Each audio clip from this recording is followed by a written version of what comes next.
Welcome to Robert Craig's fifth in a series of virtual tastings, hosted by Elton Slone, with special guest, Master Farmer Philip Coturri. This tasting features Mount Veeder Masterclass, the 2017 Gaps Crown Vineyard Chardonnay, the 2010 Mount Veeder Cabernet Sauvignon Pimray Vineyard, and the 2018 Mount Veeder Cabernet Sauvignon Amentet Estate Vineyard. We hope you enjoy the tasting. If you'd like to taste alongside Elton, these wines are available on our website. Also, check video details below for links to future live virtual tastings. Welcome, everyone. We're just going to wait a couple minutes. We'll get this baby kicked off. My suggestion is start with a little Chardonnay. Phil Coturri down on bottom, and our main man, Christian Mullen, is up there. He's going to be fielding your questions today. The chat is disabled. Too much chatter means we can't answer anything, but the question and answer is up and running live. So you just type your question in and Christian will get it to Phil and I. Phil, good to see you on a Friday, brother. Nice to see you, Elton. It's You're nice not charging to me for this, right? Excuse me? I said you're not billing me for this, are you? Hey, I'm working all the time. Yeah. I'm thinking about your vineyard as I'm tasting these wines. That's what I like to hear. All right. Fantastic. I see Brooke Vale, Brian Judas. All right. This is what a great gang we have. All right. It's 3 o'clock and I'm gonna get some introductions and thank yous out of the way very quickly here while everybody kind of logs on. We had another sold out webinar, so thank you very much to everybody that's come on, all of our wine clubbers here. You know, gosh, I think we had the huge, even larger response to this one because everything's shutting down again for this damn virus. But I'm Elton Slone. Again, Phil Coturri, who is one of the great farmers in the Mayacamas range and our farmer for our Amentet vineyard that we purchased in 2016 from the neighboring Robin Williams estate. And then we have, of course, Christian Mullen, who is our estate manager, came to us from Bounty Hunter, and he's been our, I don't know what you call it, facilitator during these webinars. So just a couple of shout outs. I want to let everybody know I'm getting ahead of my panelists, but Lynn Craig is going to join us next time, and we're going to speak about the origins of Robert Craig Winery and Bob coming over from Hess Collection, etc. So that's going to be a very exciting one next time. Lynn is awesome. She'll be joining us from her home in Arizona. But you know, through all this, I think at Robert Craig, we've been fighting back with about 60 to 65% of our slightly less than 10,000 case production goes to restaurants. And so financially, this whole virus has been a real challenge. But we just finished with one of the best second quarters in the history of the company. And that is thanks to you all. And I just want to say from the bottom of my heart and from all 7 of us here at Robert Craig, or 8 of us, that you're keeping us alive and keeping the dream going. So thank you very much. A special happy anniversary to Debbie and Danny McQuarrie are celebrating their 44th anniversary. I want to say hello to my wife. We just had our 3rd anniversary, first marriage for each, to beautiful Shelley's at home. So I'm broadcasting live from our tasting room today. But it's really great to have the McQuarries on, and the next generation of McQuarries welcome aboard as well. To the people that have been with us for everyone, for Laura Lynn Kane, Doug and Ellen Dickler, Dennis DiTullio, to Robert Ludwig, Jonathan Van Outen, and Joy Stein, and Deborah Weir. God love you, girl. You keeping Kim under wraps there, hopefully. And to all the others, been a huge support from Brad Gray, Michael Merritt, Dr. Stephen McCullough, Danny and Debbie McQuarrie, I already mentioned them, Mary and Skip Watson, the Alvarezes are here, James and Jill, Chris Cordes, Jen Cordes, Sarah Gress, Brendan Steve Curley, David and Carol Leahy, Pete and Igna Warner, Velo Girl and Velo Boy, thanks for coming in. To Jason Guerrero and the Kansas City gang. Brooke and Jeff Vale are back in the house. I don't know if you guys are at the lake or back home in Pennsylvania, but to Andy and Tammy Nichols, longtime OG squad here at Robert Craig, and to my Southern California folks, to Micah Yoshiba and Brian and Amy Judas. So good to see you guys attending. And of course, all the rest, too many people to mention. But we have a limited time, so I'm going to get right into it. And we've done all these tastings. We've focused on Candlestick Vineyard. We focused on Howell Mountain Wines on the 15s. We've done a number of these webinars. And the one that we've kind of left out because we haven't really had any supply is our Mount Veeder property. And I wanted to do something to show what it was like when we had Pimray Vineyard, Robin Williams property, for 22 straight vintages from 1993 until 2015 when Robin Williams died, and then the Tesserons bought that property, and we'll discuss that with Phil certainly. We were able to buy what used to be part of that property. Robin owned it, the Amentet Vineyard that I so named and nobody can pronounce, but it's the goddess of the West and the goddess of rebirth. So our Veeder program was reborn, hence the name Amentet Vineyard. And I really wanted to focus on that, even though we got the 17 burned out. We're going to start with 18. And with Phil coming on is our first salvo into fully organic farming as well, which is something that's very different. So we're going that way on all of our vineyards. And over the last 5 years, we've gone from 20% estate grown to 90% estate grown, which is a big thing at Robert Craig. And so without further ado, I want everybody to crack in. We'll discuss the Chardonnay in a minute, but let's have a toast. This has been a real bitch of a week. My partner's been ill for a while. Michael in New York, if you and Maureen are on, we're thinking about you. And to Phil, Christian, and all my crew at Robert Craig who are drinking this stuff. Salute. So without further ado, let me introduce you to Philip Coturri, who is famous around the Sonoma Plaza for being one of the great wine cocktailers and bon vivants in all of the business. 41 years, is that right, Phil, with Enterprise Vineyards, your company? Correct. He's now Yes, working with correct. his sons and makes some beautiful wine under the label 16600. So maybe you can even give us a pan down a little bit briefly, Philip, on that beautiful picture behind you that has the label. Yeah. That is the label, a painting by Stanley Mouse. You might be familiar with his work. He did a lot of work for the Grateful Dead, Steve Miller, the psychedelic era, but he's also, his fine arts is spectacular. And knowing Stanley for a long time, when we decided to do this venture, he was the first person I went to do a label to sort of go along with our whole philosophy. What's that? That is, I mean, it's really a beautiful label. And now, hopefully you didn't take acid before we started this whole thing. No, I did that a long time ago.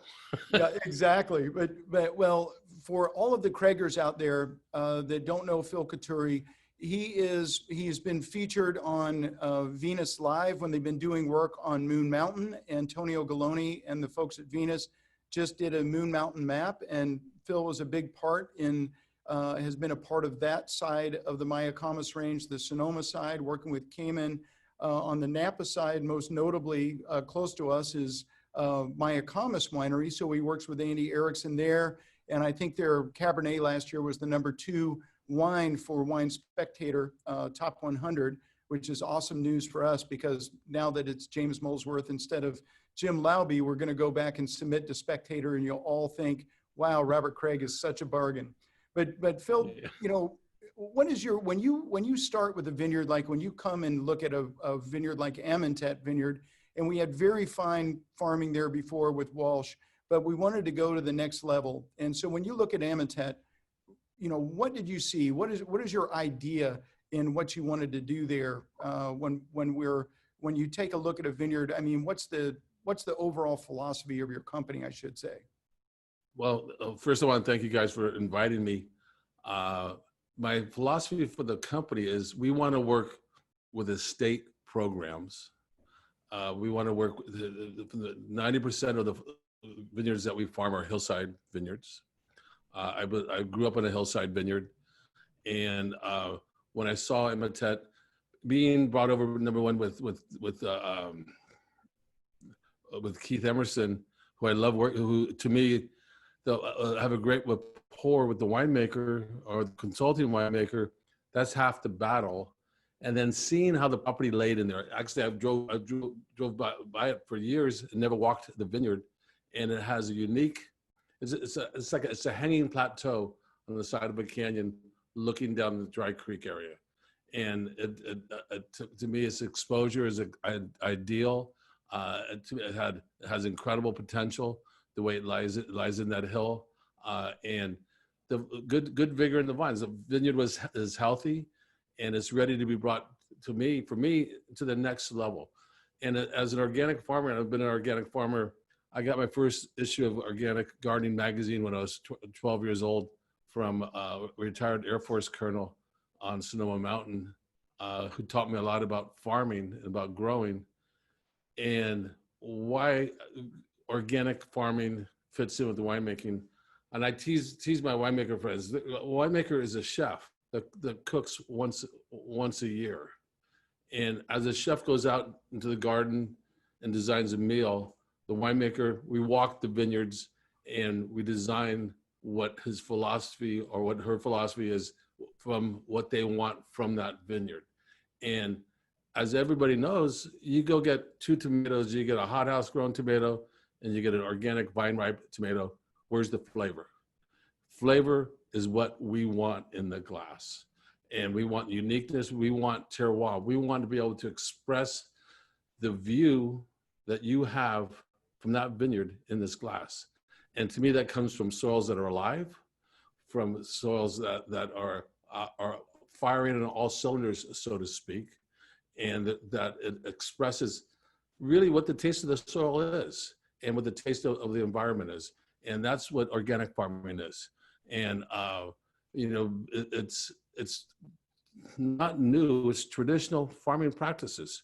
We enhance the soils. We don't fertilize the vines. We enhance the soils that they grow in. The vines take the nutrients that they want, and so they really express place. And an expression of place is what I want in every glass of wine that I drink. You know what? That is fantastic. I actually got ahead and started speaking about Imitet Vineyard before we even got into the Chardonnay. So for all of my people, but I think, Philip, it's true in looking at what you're doing with our vineyard. I mean, it's just amazing. We're going to get to Imitet to talk about the changes you made.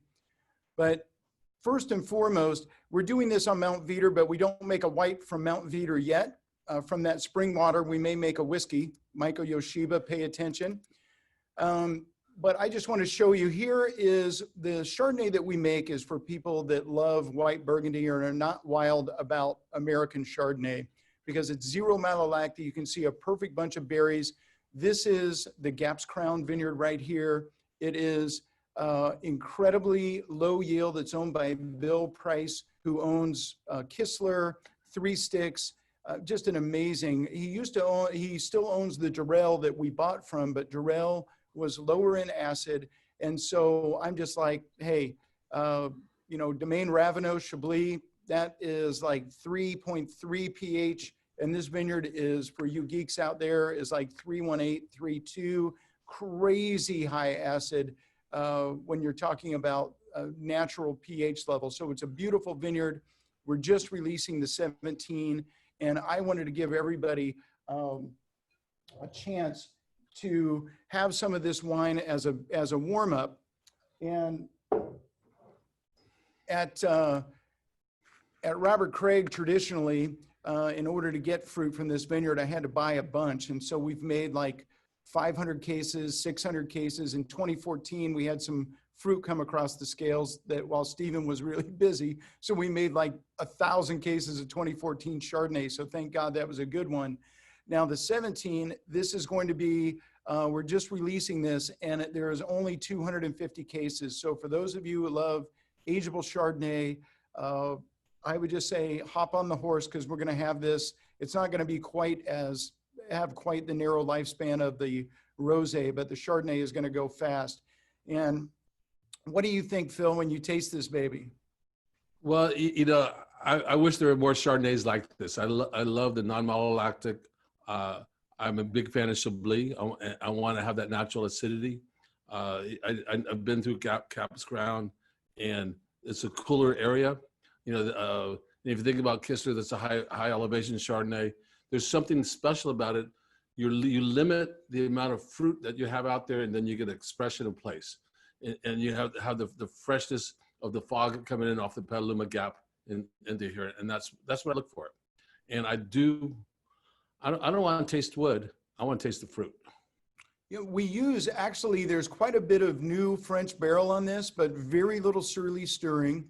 It seized from 3 to 6 months in brand new barrique, but it is fermented in neutral barrels or in stainless, and then, no surly stirring. I don't like a super leesy, buttery Chardonnay. There's no malolactic fermentation. And I think along with, and you used to work with Hanzel a little bit as one of my other favorites, like there's Hanzel and Montelena and Mayacamas, I think are the greatest Chardonnays. And this I would include in that canon of tremendous California Chardonnays that you can take out 20 years after vintage date and blow people's minds with the freshness and the vitality of the wine. So that's the idea with this. You did used to farm for Hanzel, did you not, Philip? Yeah, I worked for Hanzel for about 15 years when Bob Session was there. I'm a neighbor of Hanzel, and it was a real honor, and to taste those wines. Doing a vertical tasting, going back to the 50s, the year I was born, actually. It's a special spot, and again, an expression of place. And you have that national. I commented where Bob Sessions cut his teeth, and he ended up at Hanzel, mountain grown fruit. And once you start growing it and using it, it's hard to become addicted to it. No, there's no doubt about it. I remember going up to Hanzel when I started my wine career in distribution in 1989. Around 1990, I went and visited Bob Sessions at Hanzel, and he was such a wonderful guy. He went and opened up a 1974 Chardonnay for us up on top, and I'll never forget it. It was one of the great white wine experiences of my life. I just couldn't believe that was Chardonnay, and it was so young. And so that is my goal for this wine. So for all of you that are just, keeping the Chardonnay in the fridge or thinking that it's, when do we move on to the Cabernets, I just want you to give this wine its due, because the fruit is very expensive. It's grown at 900 feet of elevation in a super cold area. It's the reason it's called Gap's Crown is it's at the top of the Petaluma Gap in this fog pocket where, like, I'm in downtown Napa today, and wherever you are, if it's too hot, or in Sausalito where it's freezing cold and windy, my home right now, Gap's Crown is like Sausalito in the summertime. You go over there when it's 80 over here, it's like 60 degrees and howling a gale. You need to have a down coat on. So it's a very cold, windy, foggy, miserable place to spend any time. That's why there's not a single picnic table out anywhere on the vineyard, because it sucks to go there. You might get a nice day in January, if you get a beautiful day in January, but you get with that cool temperature, you get this great acid, very low pH in the wines. And this 17 is one of my favorite additions of Gap's Crown. It has the 14, I think we did a 14 or maybe a 13 in our first inaugural vintage and a previous one, but the 17 I think is going to be extremely long-lived. No, it's a beautiful wine, and there's nothing. The freshness on a Friday afternoon, it livens up your mouth, and that's what in drinking a Chardonnay. That's what I like to taste. I remember the first time I met Andre Teleshef and talking about wood, about oak. Oak is like garlic and food. You want to know it's there, but you don't want to taste it. And if you do, you're masking everything else. There's the freshness that comes from new oak is there, but it's not what's leading it. And to me, that's important. Well, thank you for saying that. Bob Craig always used to say, we want the oak on the wine to be the picture frame, not the picture.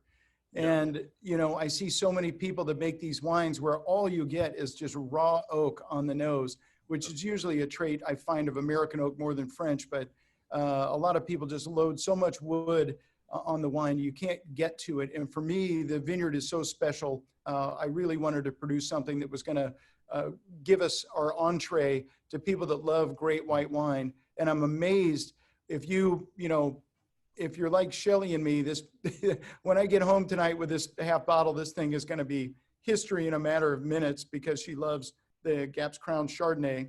Shelly, by the way, says hi to everybody.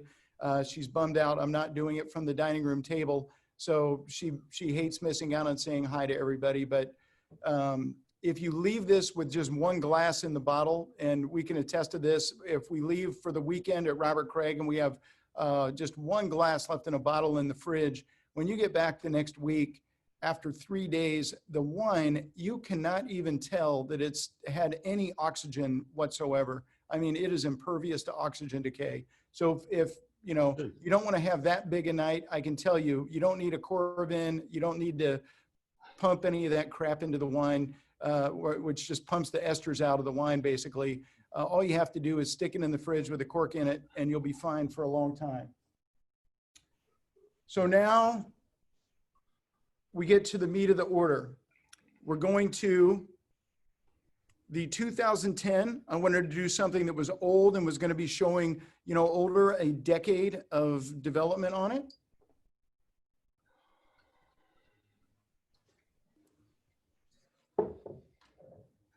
So, wow, does that ever smell like Pimray? Yeah. And you guys got this for exactly, well, it was going to come out at 500. It came out for $350 a bottle. So I think you guys are basically $250 a bottle below in price on our version of Pimray Library from 2010 than the current release from the Tesserons. So let me go in and show you guys Pimray Vineyard very quickly. So here is our old winemaker, Stephen Tebb, where Stephen, I don't know if you've logged in or not, but Stephen's doing very well in Lake Tahoe right now with his family and his wife. And you can see Mount St. John kind of protects this little bowl on the north end of the AVA.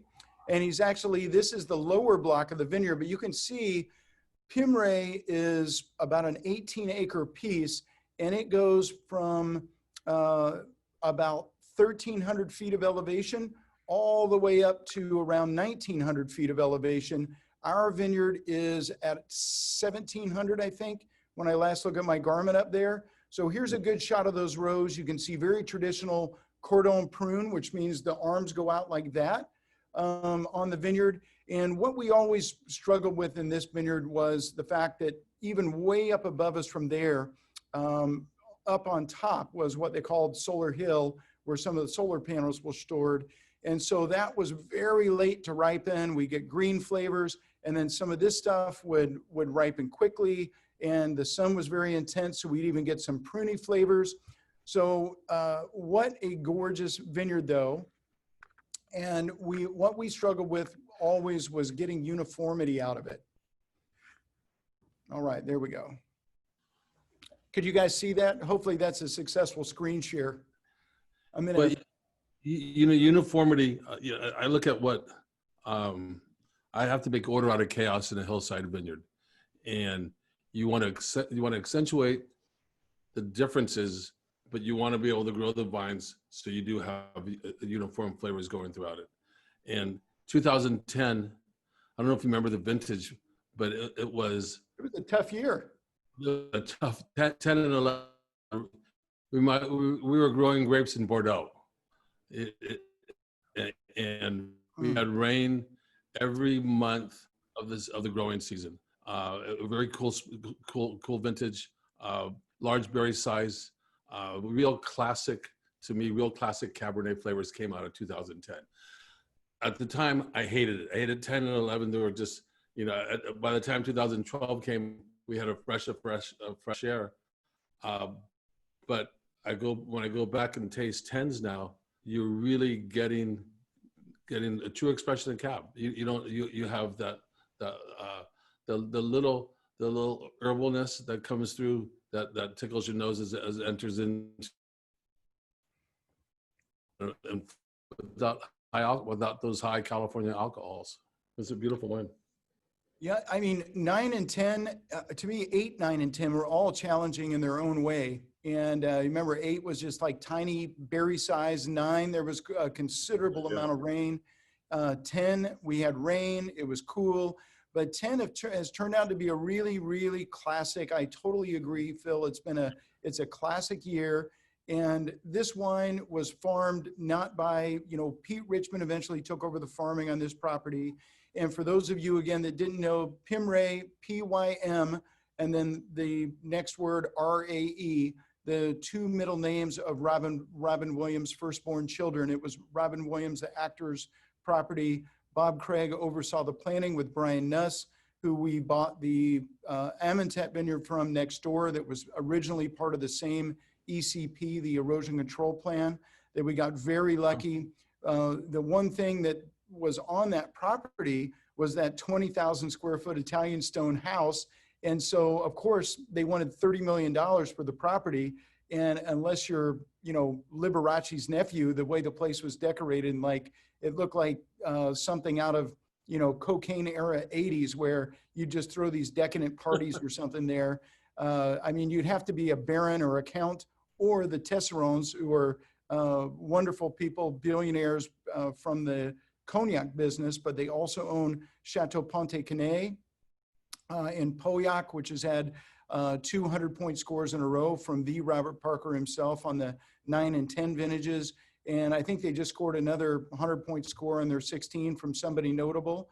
And on the 19 upcoming, which they've taken a huge price cut on, which is the nature of where the wine business is.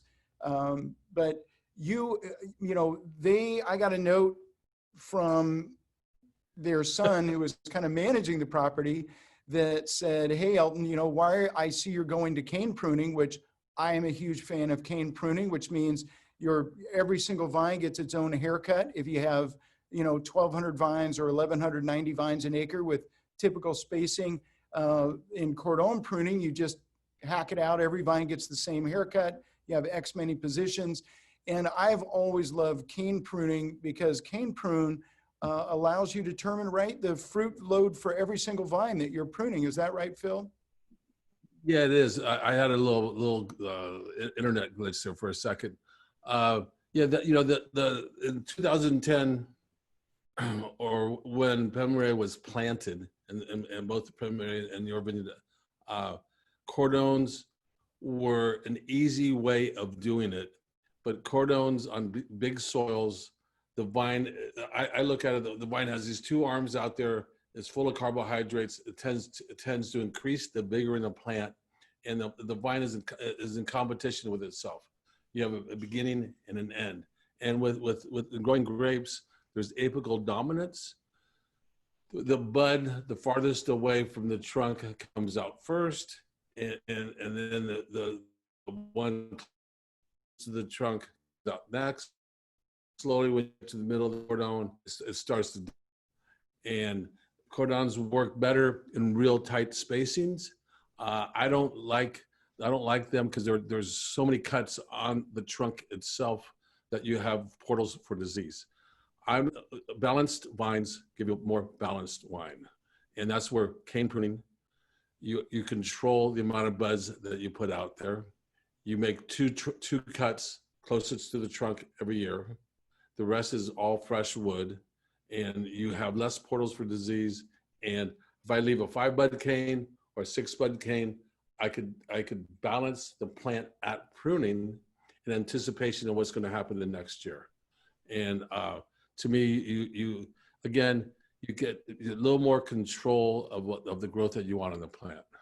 And I think it's always it's an operation of patience, converting a cordon vineyard into a cane prune vineyard, but it increases longevity of the vines, and you get more balanced fruit.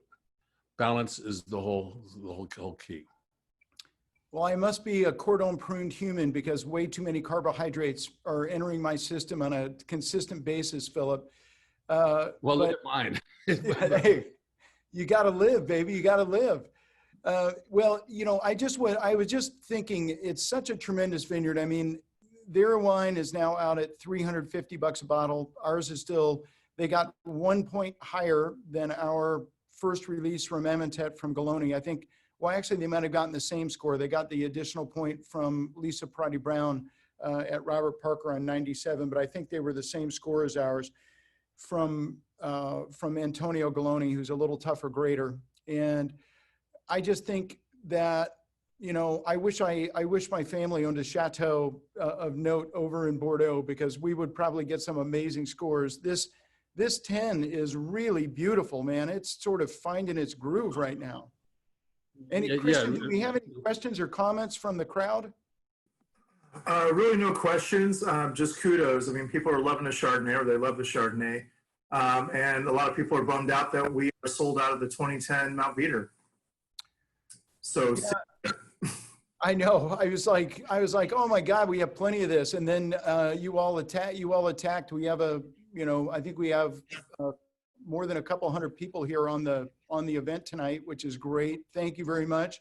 But this is some precious cargo. But again, with the pricing and what we're doing, you guys are so great to join us from home that I want everybody to not have to keep these in their cellar forever, but be able to open something up. And with Philip here as a master farmer, it's really different. And so Philip, when you're like farming for Mayacamas or Cayman that are kind of, they're a little bit south of us, right? And Cayman is actually a little bit higher than us, right? Or are they similar elevation? No, similar elevation. Cayman is 1,000 to 1,300 feet, so it's a little bit lower. A little bit lower. Well, but southwestern exposure. If you look at Mount Veeder, Cayman is on the western slopes of Mount Veeder. Mayacamas and Untitled is on the eastern slopes of the Mayacamas. Of the Mount Veeder area. Mount Veeder is south of where you guys are. But you have the morning sun. Your vineyard is facing southeast, and so in the afternoon it tends to cool down a little bit. I struggle a little bit with Caymans in the western sun as it's setting. And on rockier soils, so it produces a different style of wine, but it still has that elevation.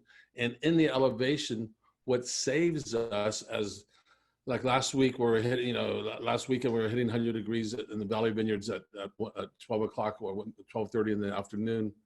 Our warmth in the afternoons, the winds, the breezes start happening as cooler floods the valleys, and it just starts, the warm air starts pushing up. It's air movement that keeps the grapes from dehydrating, and that's the beauty of dealing on a hillside vineyard, is you have the cooling afternoons. Again, on Mount Veeder area, we have warm nights. You go up there at 10 o'clock at night, 11 o'clock at night on a warm day of last week, and you're still at 80 degrees. It could be 80 degrees up until 2-3 o'clock in the morning when it starts to change. So our ripening cycle is different, ripening at night, but it also is what maintains a freshness in the wine.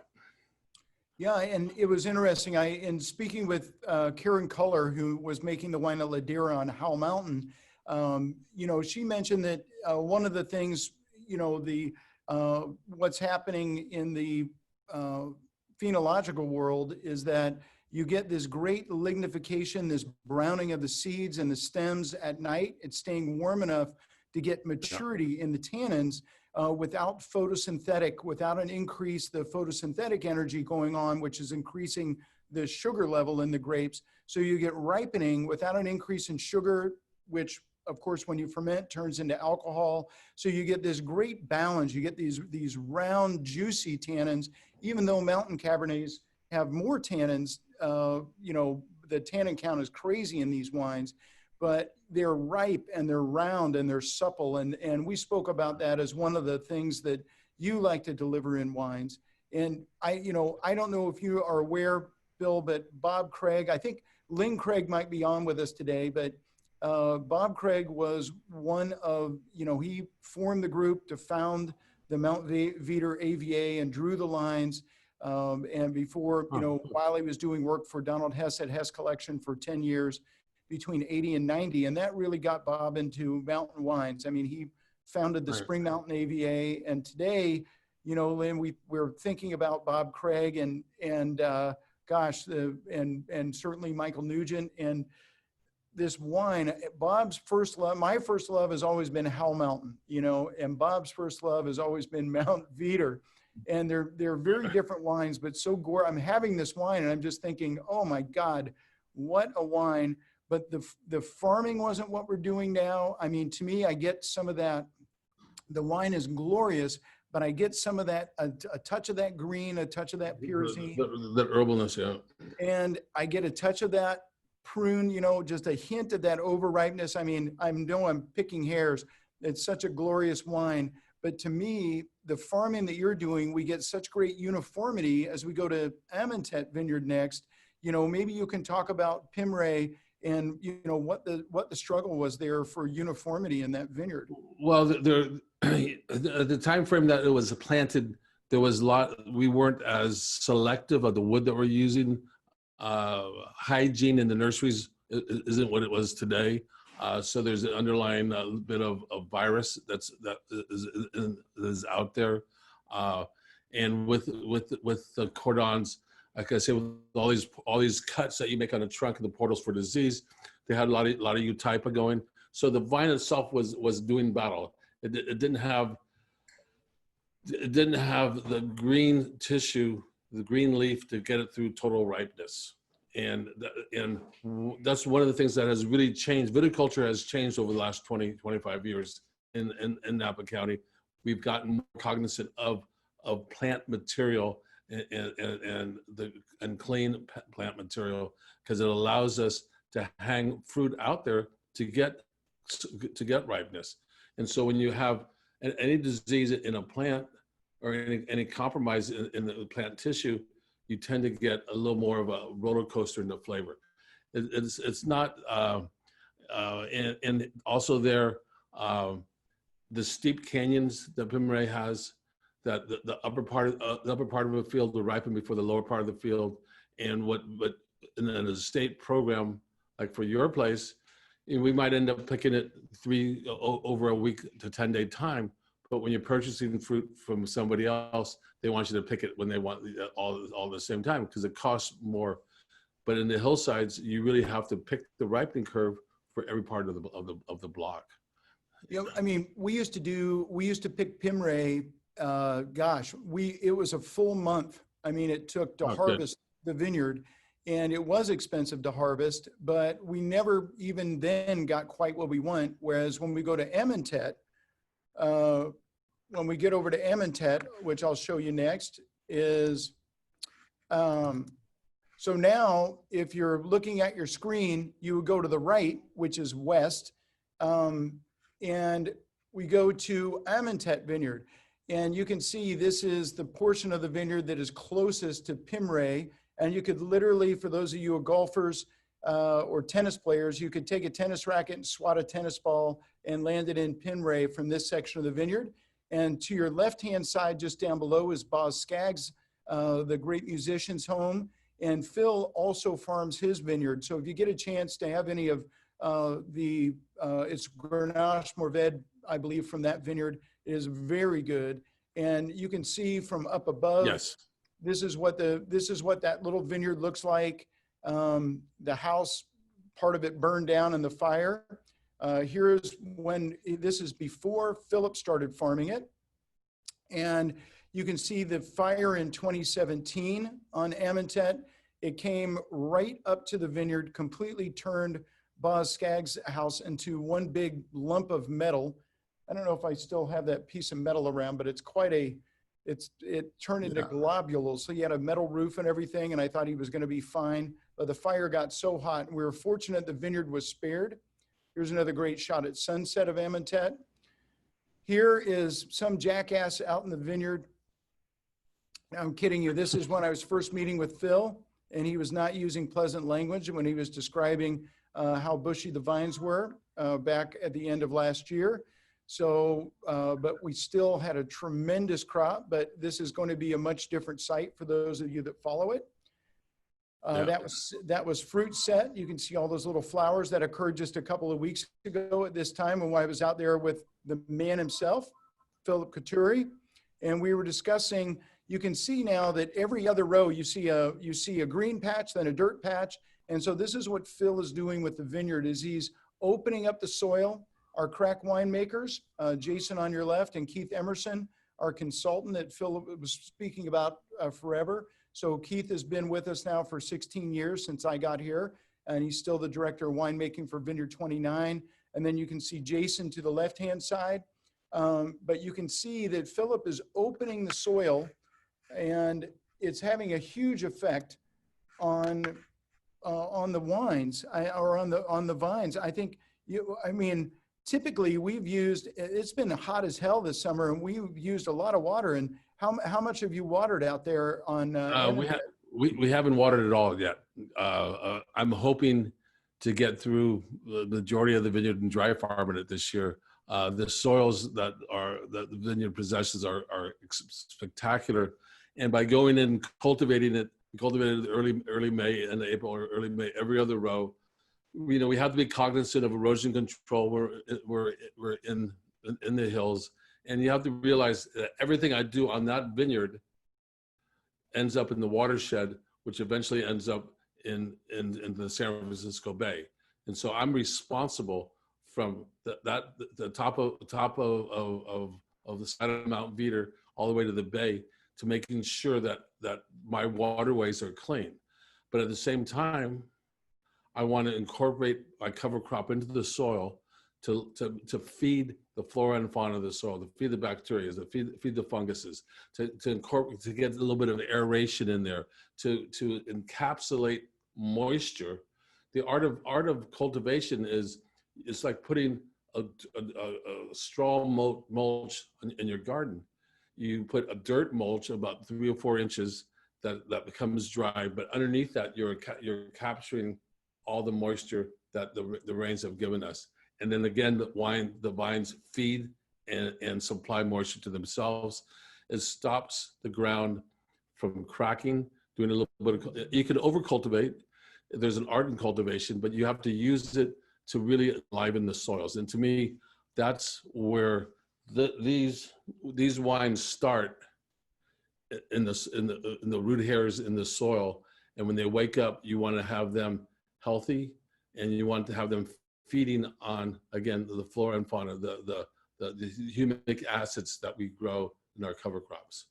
And that is what, again, creates balance in a vine.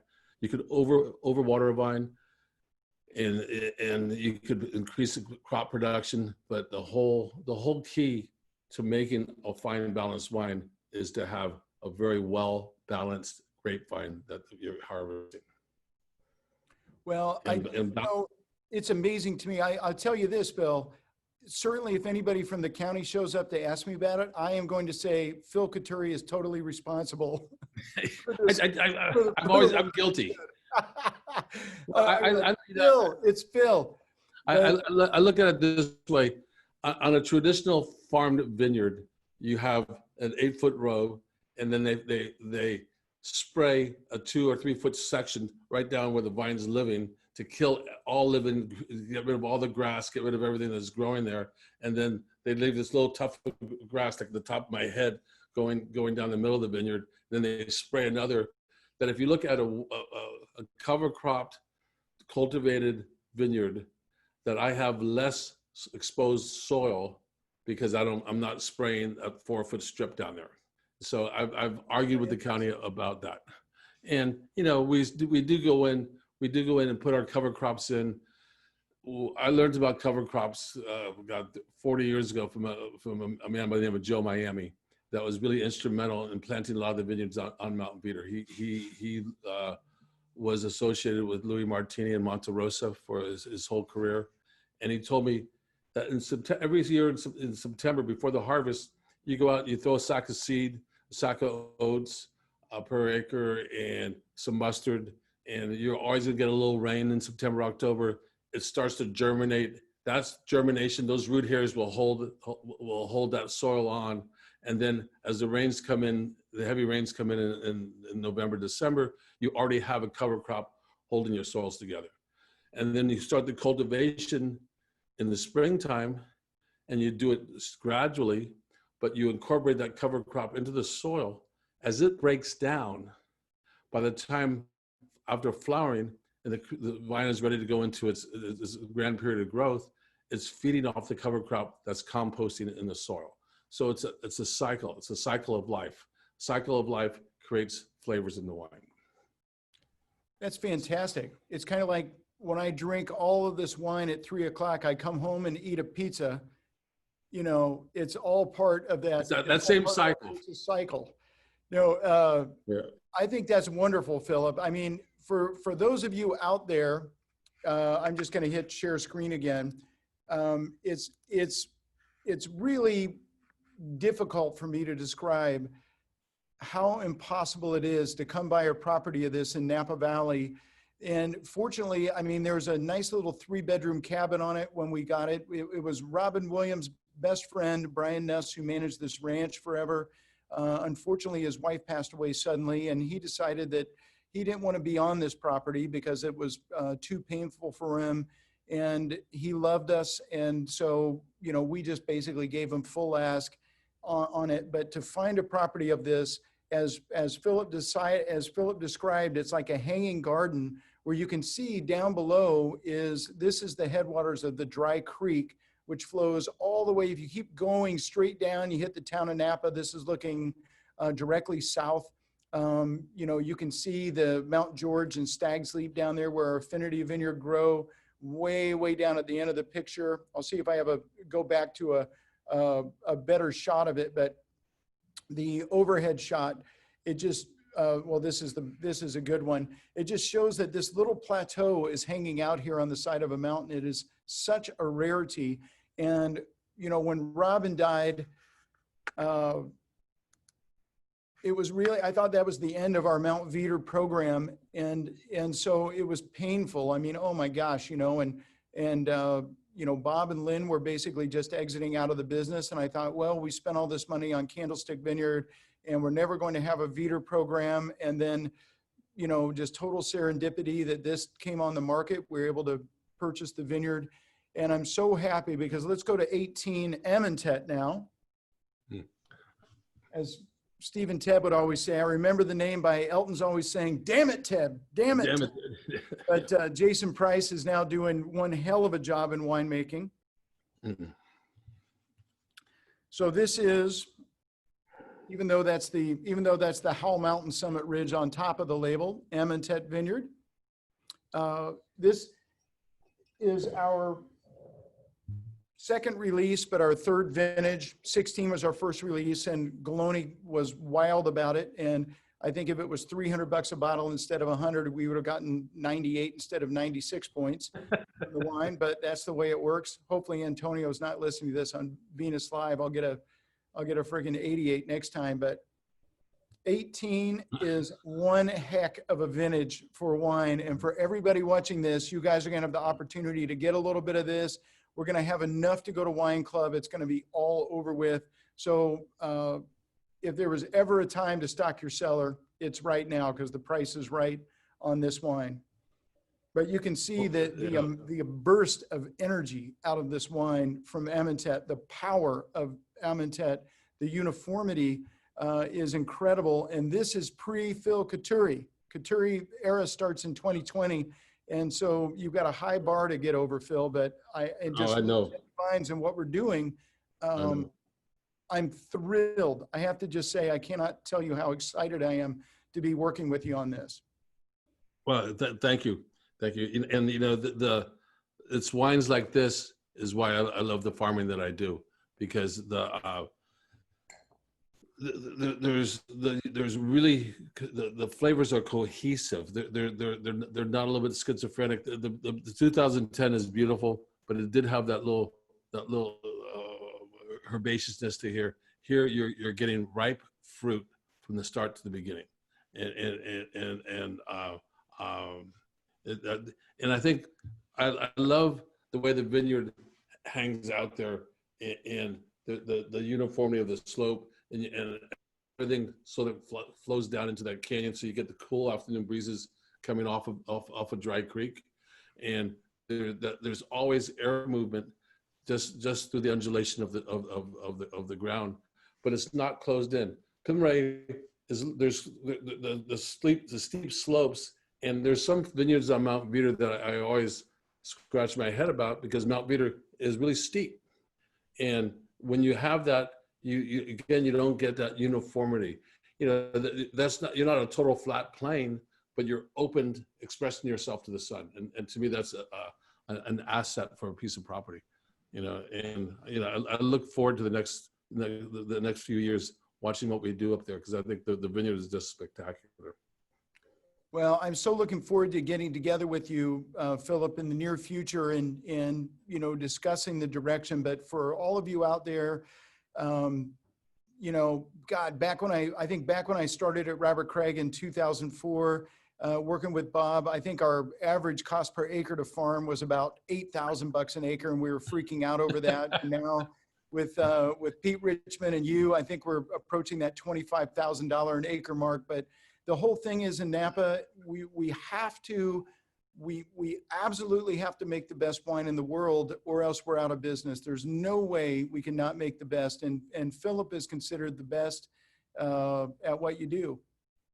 What were you going to say about your? Well, attention to detail starts in the vineyard. Starts from when we prune it, and as we go right now into thinning. It's Masamoto has grown peaches for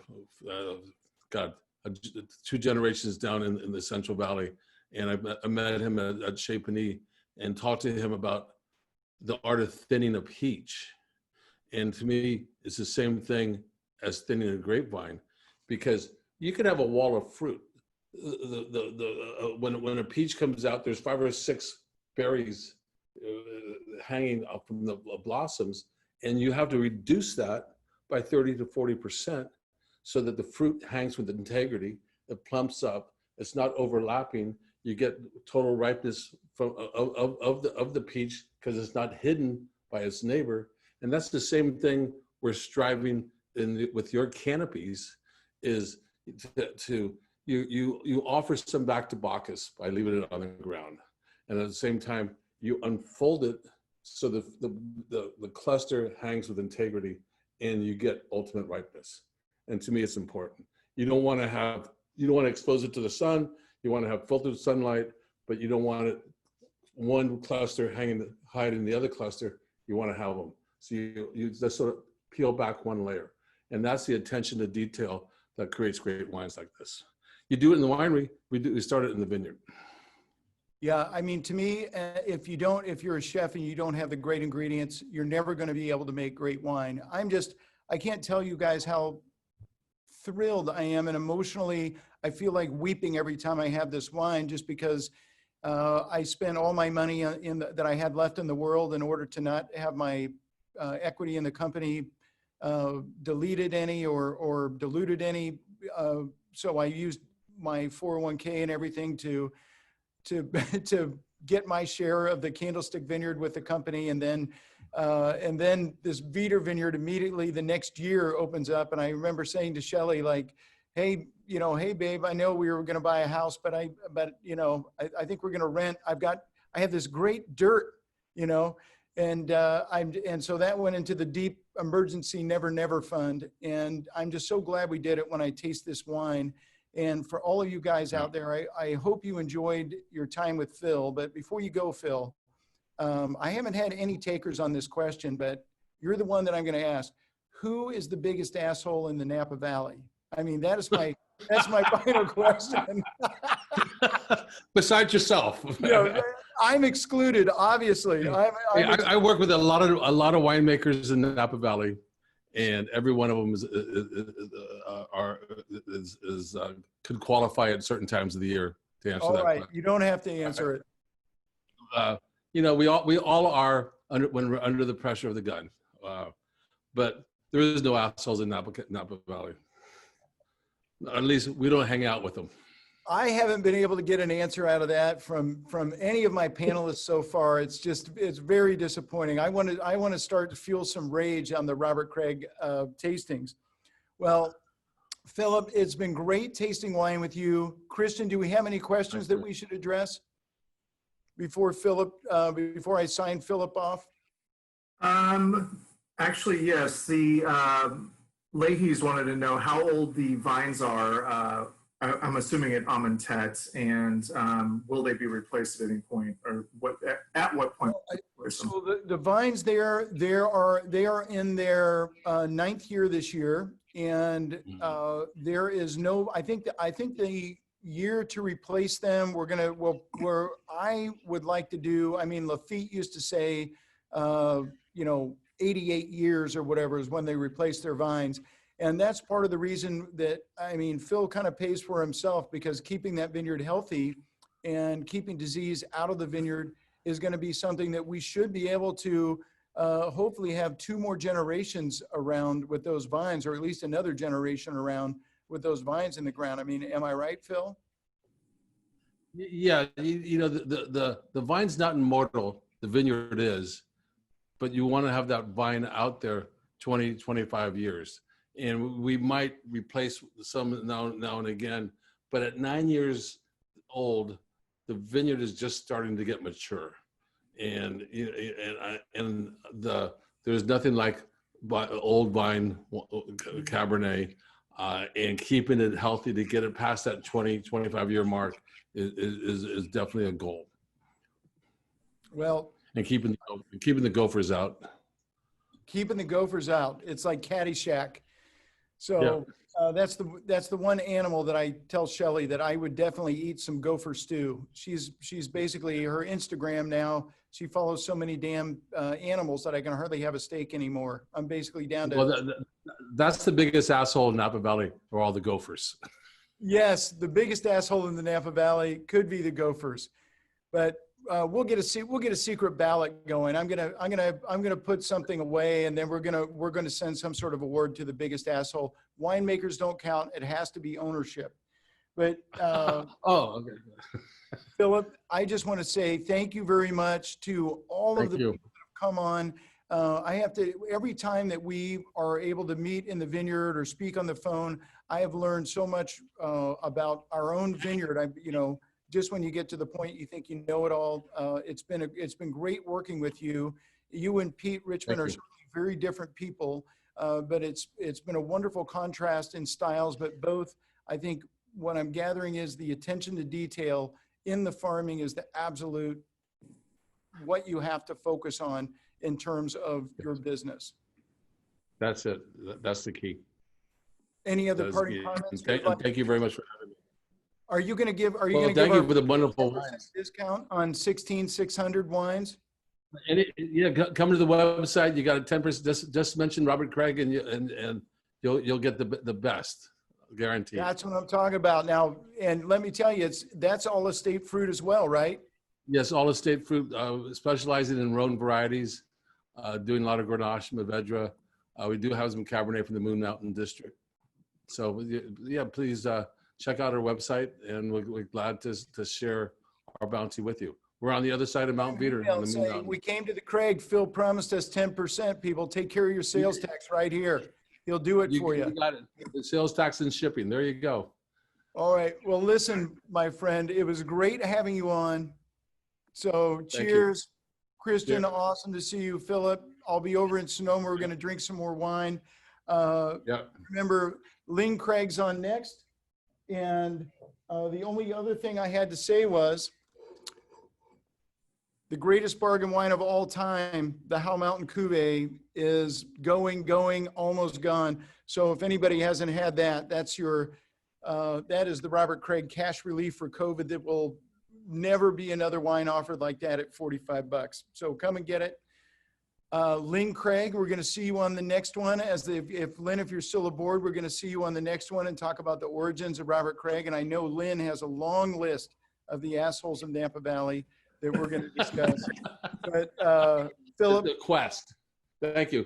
Thank to you. all of our Craigers, cheers, Philip. I loved having you on. Thank you, Thanks so everybody. much. Cheers, everybody. Have a great weekend. Bye-bye. All right.